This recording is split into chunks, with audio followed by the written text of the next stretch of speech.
अस्सलाम वालेकुम दोस्तों, नदीम अहमद हाजिर है अपने नए ब्लॉग के साथ खट्टी मीठी बातों में। दोस्तों, सियासत, उथल पुथल, हंगामा आराई, पाकिस्तान का खासा। जी हाँ, एक तो उसी की सुनवाई हुई जो मखसूस नशिस्तें हैं ख़वातीन की कि वो PTI को क्यों नहीं मिली, तो उस पर बहस हो रही है कौमी सुप्रीम कोर्ट के फुल बेंच के सामने। इसके अलावा एक नई बात हो गई और जो नई बात ये हुई कि जो इस्लामाबाद के अंदर ट्रिब्यूनल बना था महमूद जहांगीरी और के जनाब तारिक महमूद जहांगीरी साहब के अंडर में इस्लामाबाद हाई कोर्ट के हाजिर जज हैं, और उन्होंने बहुत ज़बरदस्त बातें की जिसकी वजह से मुस्लिम लीग नून में और इलेक्शन कमीशन में घबराहट तारी हो गई। अब उसके बाद उन्होंने क्या किया इलेक्शन कमीशन ने, हम आप इसके बारे में तफसीलात बताएंगे। फिर उसके अलावा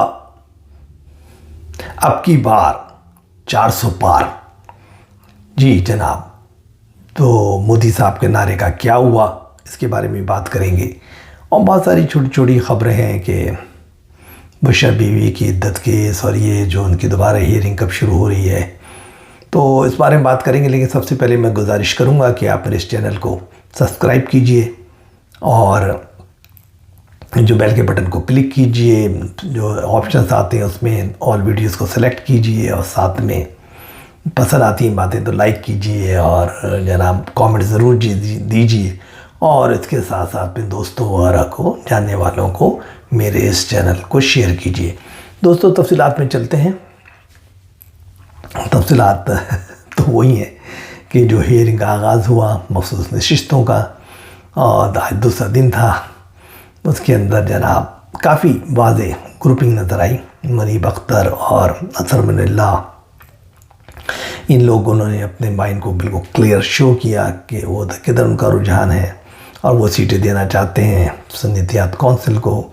चीफ जस्टिस साहब जो थे फ़ायद ईसा साहब, उन पर प्रेशर बहुत रहा कि सब कुछ जो हुआ है, आपने जो फ़ैसला किया था कि सिंबल नहीं मिलेगा बल्ले का PTI को, तो उस पर वो बड़े नज़र आए, क्लियर करते हुए, अपने आप को डिफेंस करते हुए और अपने डिसीजन की वजाहत करते हुए नज़र आए, जिसकी वजह से काफ़ी नोक झोंक भी हुई।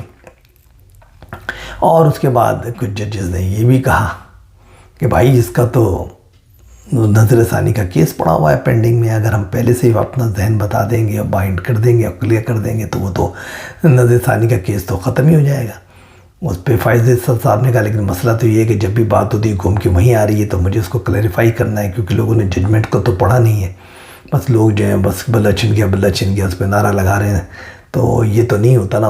उसकी कुछ वजूहत थी ना, क्यों उन्होंने अपने पार्टी के अंदर इंतखाबात नहीं कराए, क्यों जो तरीक़ाकार था इनका अपने मैनिफेस्टो के अंदर PTI का उस पर अमल दरामद नहीं किया, और उसके बाद फिर इल्ज़ाम तराशी जो है वो लगाते हैं हमारे फ़ैसले पर। तो वो बहुत सारी बातें थी।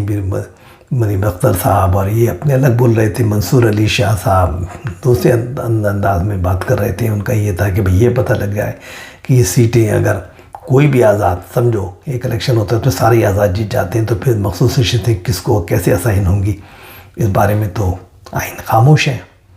फिर उसके बाद इसमें बहस चली, और वो बहस बड़ी दिलचस्प थी। वो थी कि भाई एक होती पार्टी, एक होती है डेमोक्रेटिक पार्टी और एक होती पार्लिमानी पार्टी। तो अब ये चीज़ें अलग अलग हो गई। Political party, sorry not democratic, political party, और उसके बाद आती है पार्लिमानी पार्टी। तो उस पर बहस होने लगी भाई क्या है।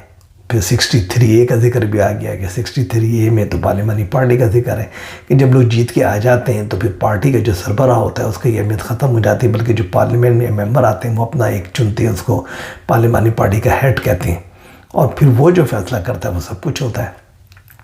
क्योंकि आप सबको याद ही होगा कि चौधरी शुजात के केस में यही हुआ था कि चौधरी शुजात पार्टी के हेड थे, उन्होंने लिख के दे दिया था कि भाई ये लोग जो है ना वोट ना दें PTI के, उनको जो उनके 10 मेंबरान थे, लेकिन फिर पार्लिमानी पार्टी आ गई। तो दोस्तों बस ये बहस चलती रही पार्लिमानी पार्टी वगैरह की। तो हाँ, जैसा कि मैं बता रहा था कि चौधरी शुजात वाले केस में यही हुआ कि 63A के अंदर ये फैसला किया गया सुप्रीम कोर्ट ने कि भाई पार्लिमानी पार्टी का फैसला होता है जीतने के बाद, और फिर पार्लिमानी पार्टी ने वोट दे दिया परवेज़ इलाही को, और चौधरी शुजात हालांकि हेड थे पार्टी के लेकिन कुछ नहीं कर सके। तो इस पर बहस हुई और बहुत सारी नोक झोंक चलती रही। बात सारी वही है कि अब माइंड तो मैंने आपको पहले ही बता दिया है, माइंड मैंने आपको क्लियर बता दिया है कि जनाब फ़ाइज़ ईसा साहब ने माइंड अपना बना लिया है। वो अपने दाग को धोना चाहते हैं जो कि उन्होंने फ़ैसला किया था सिंबल का, बल्ले का, और उस पर उनको काफ़ी तनकीद का निशाना बनना पड़ा। उस वक्त उनको अंदाज़ा नहीं था, लेकिन वोट इतना पीटीआई को पड़ जाएगा और फिर सिद्धांत करनी पड़ेगी। नतीजा ये है कि वो सिंबल वाला मसला एक उनके गले में हड्डी बन जाएगा। तो अब यही हो गया। तो इसके लिए इनका बेस्ट तरीका वही है उनको, तो वो इसका फ़ैसला करेंगे और फेवर में करेंगे पीटीआई के। और ये सीटें जो है ना 77, 78 जो भी हैं, ये मुत्तफ़क़ा 90% चांसेस है कि फ़ैसला आएगा, और अगर नहीं भी आया, इख्तलाफी भी आया, तो बहरहाल ये सीटें पीटीआई या सुन्नी इत्तेहाद को मिल जाएंगी। बहुत कम चांसेस है कि किसी को भी ना मिले, लेकिन उसके अंदर फिर वो आइन में तरमीम का चक्कर पड़ेगा। तो कहानी यही है कि सीटें वापस मिल जाएंगी। जो सही कहा है गौहर साहब ने कि 25 जून को सीटें हमें वापस मिल जाएंगी। तो ये तो बात है। अब हम चलते हैं आगे की तरफ। जी हाँ, तारिक महमूद जहांगीरी वो खुलकर सामने आ गए, इस्लामाबाद हाई कोर्ट के जज। क्योंकि जब उनका मकान रिपेयर किया जा रहा था, घर जो लोकेट किया जाता है जजेस को, तो उसके अंदर बग रिकॉर्डिंग मटेरियल लगा दिए गए थे। नतीजा ये था कि उनके बेडरूम तक की रिकॉर्डिंग हो रही थी। बाद में पता लगा कि जब बेडरूम की लाइट को खोला गया तो अंदर तो पूरा सिस्टम लगा हुआ था जहाँ से उनकी रिकॉर्डिंग हो रही थी और लाइव जा रही थी बाकायदा। अब उनका कहना है कि ISI कर रही थी, तो उस पर वो बड़े चराग पाए। तो ज़ाहिर है वो भी मैं मोहसिन अख्तर कियानी की तरह, बाबर सत्तार की तरह दम दमा दम मस्त कलंदर खुलकर सामने आ गए। वो बने हैं ट्रिब्यूनल के सरबराह इस्लामाबाद के इलेक्शन उज़्रदारियों को सुनने के लिए, और उन्होंने खटिया खड़ी कर दी गवर्नमेंट की और मुख्तदर हल्कों की। उन्होंने कहा भैया ले आओ सर्टिफाइड फॉर्म 45 हमें दिखाओ, और नून लीग वालों ने कहा भाई आप जीते तो आप भी, आपके पास कापियाँ होंगी आप भी ले आओ, सारा रिकॉर्ड जमा करो।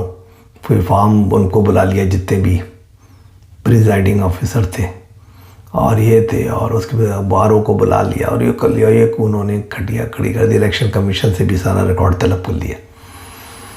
नतीजा हंगामा हो गया, परेशानी हो गई, लड़ता तारी हो गया कि भाई अगर यहाँ ये फैसला कर दिया कि भाई ये तो सब फ्रॉड हुआ है, तो फिर तो पूरा इलेक्शन ही ख़त्म हो जाएगा। अब भले हमने रोक लिए वो 6 नाम जो रोके हुए हैं, जो भेजे थे लाहौर हाई कोर्ट ने, जो मैंने बताया था ना कि शहजाद मलिक साहब ने भेज दिए ऐसे लोगों के नाम जो कि प्रो इमरान हैं, एंटी इस्टेब्लिशमेंट और एंटी नून लीग हैं। तो नतीजा ये कि वो तो पंजाब का इन्होंने रोका हुआ, इलेक्शन कमीशन ने उनका नोटिफिकेशन तो अभी तक ट्रिब्यूनल नहीं बने। तो ये तो मसला बन जाएगा कि उनको अगर किसी को भी बनाएंगे और इन्होंने इधर यहाँ से खेल खोल दिया तो सारा मामला धर्म भरम जो बनाया गया है इलेक्शन का और हुकूमत का, वो सब हुकूमत ताश के पत्तों की तरह नीचे गिर जाएगी।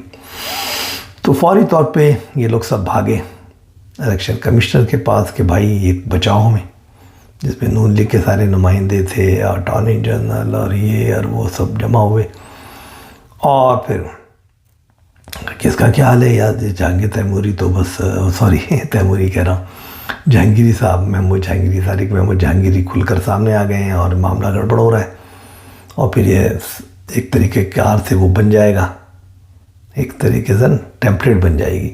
फिर तमाम लोग यही करेंगे, और अगर हम रिटायर्ड को बनाएंगे तो उनसे भी कहा जाएगा तुम भी यही करो। रिटायर्ड जज को अगर ट्रिब्यूनल का हेड बनाया गया तो हमारी बात तो कोई मानेगा नहीं। इलेक्शन कमीशन के सामने सब पहुँचे और कहा कुछ हल निकाला जाए, तो कोई हल तो था नहीं।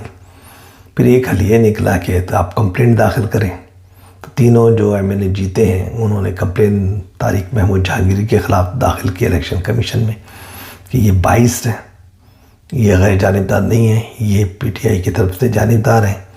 انہوں نے وہ لیٹر بھی لکھا ہوا ہے جو 6 میں جو لیٹر لکھا گیا ہے یہ صحیح خلاف دستخط کریں اس میں، اور یہ کیا ہے اور وہ کیا ہے، اور یہ تو بالکل ہی جو ہے نا الٹی سیدھی باتیں کر رہے ہیں، غلط باتیں کر رہے ہیں، اور ہماری بات سن ہی نہیں رہے، ہمیں موقع ہی نہیں مل رہا. یہ پہلے سے مائنڈ بنا کر آئے ہیں اور یہ ہیں، اور یہ ہمیں ہمارے کو ہروانا چاہتے ہیں اور پی ٹی آئی کے لوگوں کو جتوانا چاہتے ہیں اور رزلٹ تبدیل کرنا چاہتے ہیں الیکشن کے. اس کو فوری طور پہ ٹیک اپ کر لیا الیکشن کمیشن نے، اور اسی وقت پہ انہوں نے اپنا جو ان کے قانونی ماہرین نے ان کا اجلاس بلا لیا، اور 3-4 گھنٹے بعد اس کا فیصلہ بھی دے دیا. انہوں نے کہا کہ طارق محمود جہانگیری صاحب آپ کے خلاف الزامات آئے ہیں کہ آپ امپارشل نہیں ہیں، آپ جانبداری کا مظاہرہ کر رہے ہیں، تو بہتر یہ ہے کہ آپ کام کو روک دیں، ٹربیونل کے کام کو، اور فوری طور پہ جو بھی ریکارڈ آپ کو طرف جمع کرایا گیا، جو بھی کچھ آپ کے پاس ہے وہ ہمارے پاس بھیج دیں. اور جو ہے نا ہم نہیں چاہتے کہ ایک امپارشل آدمی، غیر جانبدار آدمی جو ہے معاملات کی تحقیقات کرے، کیونکہ ہمیشہ جج وہ ہونا چاہیے جس پہ تمام فریقین کو، تمام پارٹیز کو اعتبار ہو، یقین ہو، اور وہ امپارشل ہو. لہٰذا آپ اپنا ریکارڈ بھیج دیں اور اس کام کو بند کر دیں. اب ایک نیا آواز کھل گیا، الیکشن کمیشن ورسز اسلام آباد ہائی کورٹ اور طارق محمود جہانگیری صاحب. کیا جہانگیری صاحب سب دے دیں گے اور سیز کر دیں گے جو بھی انہوں نے کارروائی کی؟ نہیں، ویسا نہیں کریں گے. وہ بھی بڑے کھلاڑی ہیں، تو وہ اپنا کوئی نہ کوئی ایسا چکر چلائیں گے کہ وہ الیکشن کمیشن کے اس آرڈر کو ماننے سے انکار کر دیں گے، اور پھر معاملہ جو ہے الیکشن کمیشن اور یہ کی بات کی وجہ سے یہ دوسرے فریقین جو ہیں وہ کوئی جواب اور کوئی چیز جو ہے نا پیش نہیں کریں گے وہاں پر ڈاکومنٹس، اور پھر وہ اپنا فیصلہ کر دیں گے ایکس پارٹی، اور پھر اس فیصلے کو چیلنج کیا جائے گا سپریم کورٹ میں. تو لہٰذا کھیل یہاں پہ رکے گا. کافی دلچسپ یہ صورتحال ہے جو آگے چل کے ایک بڑا دلچسپ موڑ اختیار کرنے والی. آگے دیکھیے ہوتا ہے کیا. اب ہم بات کرتے ہیں مودی سرکار کی، کہ پہلے کہا نا مودی سرکار بار بار، اس کے بعد ان کا نعرہ تھا مودی سرکار ہر بار. اس دفعہ نعرہ تھا مودی سرکار 400 پار. یعنی ان کا یہ تھا کہ 400 سے زیادہ سیٹیں جیتنی ہیں، 2/3 میجورٹی لانا ہے، آئین میں ترمیم کرنی ہے.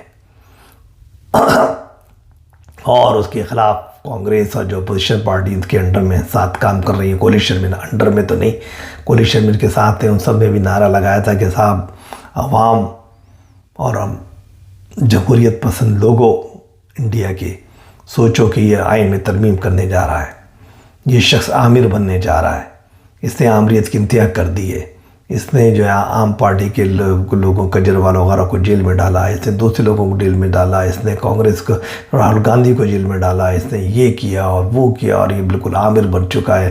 پریس کی آواز بند کر دی ہے اس نے، پریس آزاد نہیں ہے انڈیا میں، سیکولرزم آزاد نہیں ہے، اور جو ہے جب یہ بالکل آئین میں ترمیم کر کے 1 پارٹی 1 پرسن کا گیم کرنے جا رہا ہے، اور اس کو آپ روکیں، اور لوگ غریب لوگوں، جمہوریت پسند لوگوں، سیکولر لوگوں اٹھو اور ہمارا ساتھ دو. اور واقعی ایسا ہوا، کیونکہ وہاں تعلیم تو ہے نا، لوگوں کو شعور ہوا کہ یار یہ کیا شخص ہے، یہ شخص لوگوں کو ٹھیک ہے، اچھا ہے، اس نے اچھے کام کیے پہلے اپنے 3 حکومتوں میں، اور کافی خوشحالی بھی آئی ہے، ملک نے ترقی کی ہے. لیکن بہرحال یہ ہم کسی عامر کو نہیں جانا چاہتے. ہمارا جو چہرہ ہے دنیا کے سامنے جمہوریت پسند ہے، ہمیں جمہوریت میں رکھنا ہے، ہمیں اپنے آئین پہ چلنا ہے، ہمیں اپنے تشخص کو برقرار رکھنا ہے، ہمیں اپنی جمہوری روایات کو برقرار رکھنا ہے، اپنے سیکولرزم کو برقرار رکھنا ہے. ہمیں تمام پارٹیاں جو ہیں ان سب کو رکھنا ہے. ہمیں ایک پارٹی نہیں چاہیے، ہمیں مختلف پارٹیاں چاہیے، مختلف خیالات کے لوگ چاہیے، جن سے مل کے جو ہے نا ایک مرقع خوبصورت یہ گلدستہ بنتا ہے ہندوستان. تو نتیجہ یہ ہے کہ خواب سارے مودی کے ٹوٹ گئے. جیتے بھی تو ان کا اتحاد جیت گیا، 292 یا 293 سیٹیں ان کو مل گئیں، لیکن خود انڈیویجولی جو ہے ان کو 240 سیٹیں ملی ہیں بھارتیہ جنتا پارٹی کو۔ تو نتیجہ ہی کیا ہے کہ 272 چاہیے تھا 2/3 مطلب سمپل میجورٹی کے لیے، تو سمپل میجورٹی بھی نہیں ملی، اب 2/3 کی تو بات ہی گئی، اور سمپل میجورٹی جنتا پارٹی کو نہیں ملی تو انہوں نے اپنے بہرحال کولیشن کو ملا کے جو ہے وہ بنانے میں کامیاب تو ہو جائیں گے 290، کیونکہ 272 کا فگر چاہیے اور 292 یا 93 ایک آدھ سیٹ پہ آگے پیچھے چکر چل رہا ہے اس رزلٹ کا، تو وہ بن جائیں گے، حکومت تو بن جائے گی، حل بھی اٹھا لیں گے، شاید 8 جون کو وہ وزیر اعظم کا حلف اٹھا لیں، لیکن ان کو پھر وہ بات نہیں ہوگی، وہ کہتے ہیں نا کہ اکڑ اب ان کی ختم، اب جو بات ہوگی تو انہیں ہر چیز بات کرنی پڑے گی، کولیشن پارٹنر کے تھرو مل کے چلنا پڑے گا، ورنہ دھڑام سے ان کی حکومت نیچے گر سکتی ہے۔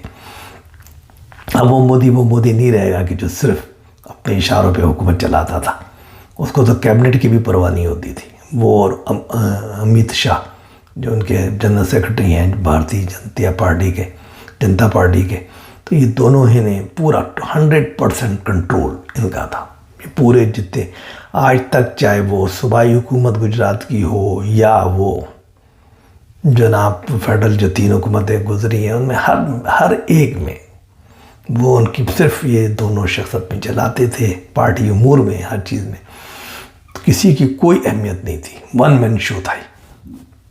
تو نتیجہ دکھا دیا عوام نے، اپوزیشن نے بہت اچھی مہم چلائی، انہوں نے آئین کی لہرا کے کتابچے کو عوام کے سامنے پیش کیا، ظاہر مہنگائی ہے، یہ وہ تو ظاہر پوری دنیا میں جو انفلیشن آیا ہے وہ بھی ہے، بے روزگاری بھی ہے، بہت سے فیکٹرز ہیں، لیکن وہ تو ہوتی ہیں، اس کے باوجود ظاہر کہ دوسری پارٹی یہ نہیں ہے، کوئی لیڈر سامنے نہیں ہے، کانگریس بہت کمزور ہو چکی ہے، باقی علاقائی پارٹیاں تتر بتر ہیں، تو نتیجہ یہ ہے کہ لوگ ایک ہی ون پارٹی کو ہی دیکھتے ہیں، تو لوگ ادھر ہی جا رہے تھے، لیکن انہوں نے اس شہر کو توڑا، اور ان علاقوں میں توڑا جہاں پر ان کو یقین تھا کہ جہاں سے انہوں نے بہت زیادہ سیٹیں لی تھیں، تو یہ بڑی بات ہوئی،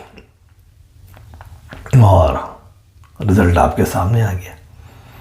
تو کہنے کا مقصد یہ ہے کہ ٹھیک ہے آپ مقبول ہوتے ہیں، یہ ہوتا ہے، لیکن جمہوری روایات کو سامنے رکھنا چاہیے اور آئین کے مطابق چلنا چاہیے، آئین میں ترمیم کرنا، ون مین شو کرنا، ون پارٹی بنانا، جیسے ٹرمپ صاحب کی حالت ہے وہ بھی یہ کرتے، بس میں اس طرح بہت سے لیڈرز ہوتے ہیں۔ عمران خان کے بارے میں بھی کہا جاتا ہے کہ یہ بھی بہت زیادہ اپنے آپ کو کرتے ہیں اور دوسروں کی پارٹی میں دوسرے لوگوں کی اہمیت زیرو کر کے رکھ دیتے ہیں، تو تھوڑا سا سمجھنا چاہیے کیونکہ حالات بدلتے رہتے ہیں۔ بہرحال یہ وہ باتیں ہیں جن میں میں ڈسکس کرنا چاہ رہا تھا کہ آپ کے سامنے نتائج ہیں، ہر چیز ہیں، تو انشاءاللہ پھر کل آپ سے بات ہوگی جس میں دوسرے موضوعات لے کر ہم آئیں گے اور ڈیٹیل میں آپ سے بات کریں گے، لیکن شاید میں کل کوئی تجزیہ بھی پیش کروں، تو وہ تجزیہ بڑا اہم تجزیہ میرے ذہن میں ہے، پاکستان کے آنے والے جو بھیانک اور خوفناک حالات مجھے نظر آ رہے ہیں، تو میں بار بار اسی پہ بات کرنا چاہتا ہوں، تبھی پھر میں انشاءاللہ اسی پہ بات کروں گا۔ پتہ نہیں کیوں مجھے تو نیند بھی نہیں آتی کہ کیا ہونے والا ہے۔ جب تک کہ اجازت دیجیے اور